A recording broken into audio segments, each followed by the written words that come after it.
Dan Illman, Mike Beer kicking off the last late 50-cent pick four of the Aqueduct meeting. It's race number 6 on Saturday at 1 1/16 on the outer turf, and it's the $100,000 Woodhaven Stakes for 3-year-olds. Bet that pick 4 with a DRF Bets account. Deposit $100, bet with $250. Learn more at bets.drf.com.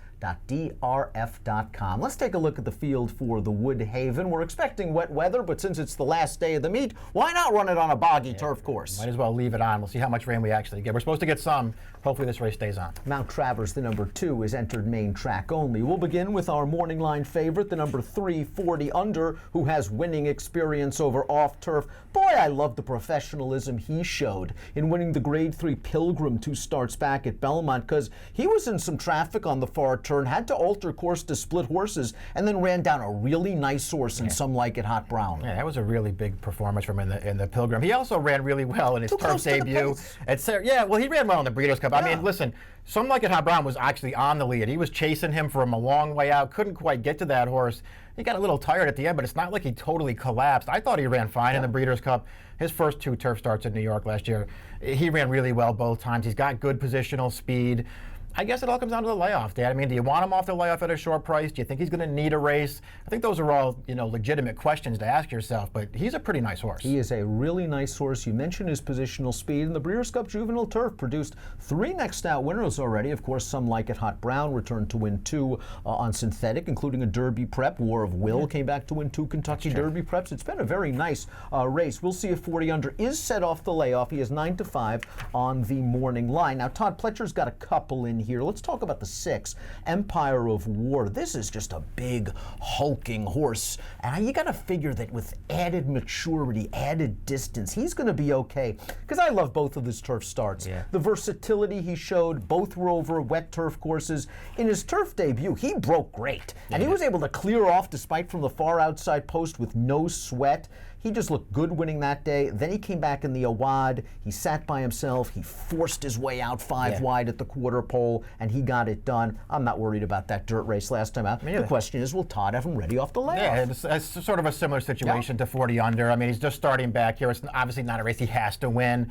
It's interesting, though, because in his turf debut, I do think he ran well, but, when I watched the race back, I was like, boy, he got such a soft trip in there. Nobody challenged him. That was at a time when the rails had just come down, and he was riding the good inside the entire way. So I wasn't really sold on him.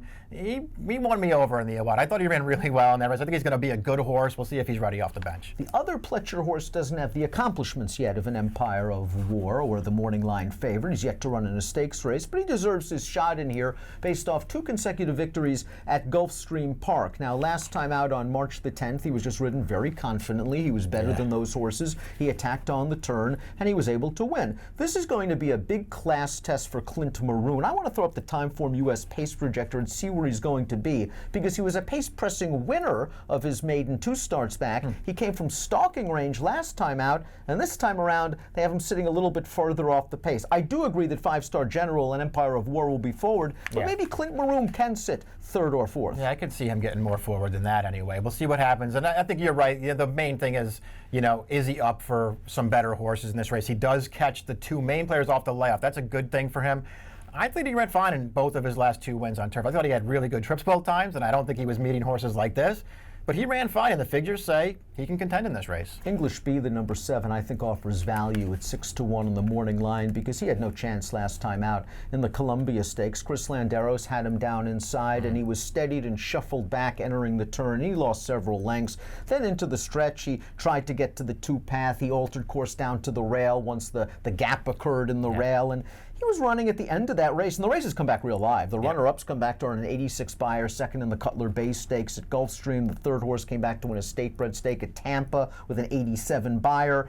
English B, I think, is okay. He just needs a little bit of pace up front. Yeah, we'll see what happens. I mean, I think he's run pretty well in all of his turf starts. I don't think they point him out as anything special. He had a trip last time, but the race 2 back when he got the 82, I mean, he got a great ride from Landeros in that spot, and he was just sort of grinding it out at the end. I wasn't blown away with the win, but he hasn't run a bad race on turf yet, and he's like some others. He catches the two main players off the layoff. The three remaining horses we'll discuss are all trying turf for the first time. We'll begin with the number 1 at Tybalt, who has also cross-entered in a dirt race, the Federico Tessio at Laurel, his home track on Saturday. This horse should really appreciate the turf. He's by the great turf stallion Kitten's Joy, who connects it with an 18% strike rate with first-time turf runners. The dam has foaled 3 turf winners, including Tiger's Rule, grade 3 placed on the surface. I'm stunned they haven't tried the turf with this horse yet. He's made them some money on the dirt, but his future's on this surface. Yeah, it really is. We'll see if this is the spot where they decide to finally make his turf debut. You mentioned the 3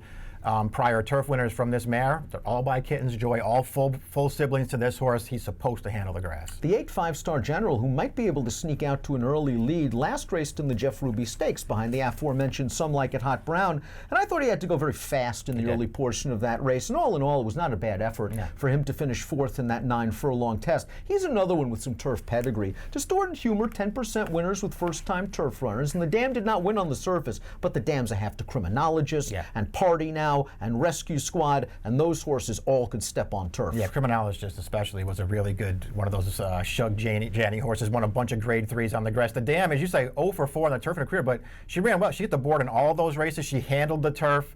This horse could move up on the grass and has speed, so there are ways to look at him and think maybe he takes a step forward in this race. Family Biz completes the field. This is a son of Fed Biz, still starting out his stud career basically. 8% winners, first-time turf runners. The dam is a half to 1 stakes placed turf runner.